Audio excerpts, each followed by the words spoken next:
মানে ঘটনার পরে দুই পক্ষের আতঙ্কের কারণে সাধারণ মানুষ এখানে কেউ আসেনি।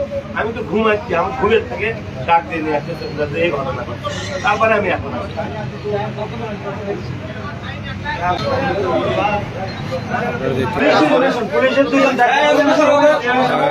এখন দেখতে পাচ্ছেন যে বগুড়া সদর গোকুল ইউনিয়নের পশ্চিম পাশে মিজানুর রহমান মিজানের অফিসে দুর্বৃত্তদের সন্ত্রাসী হামলায় মিজানুর হাসপাতালে চিকিৎসাধীন অবস্থায় ইন্তেকাল করেন।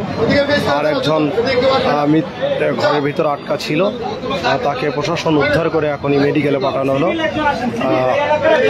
এখন আলামত সংগ্রহের কাজ চলছে এখানে, প্রশাসন ব্যাপক তৎপরতায় রয়েছে।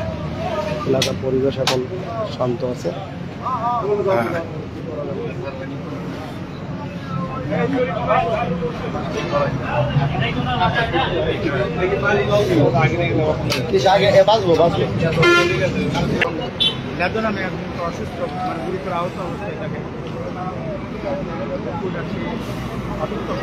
বগুড়া সদর গোকুল ইউনিয়নের পশ্চিম পাশে মিজান যুব দলের আহ্বায়ক মিজানুর রহমান মিজানের অফিসে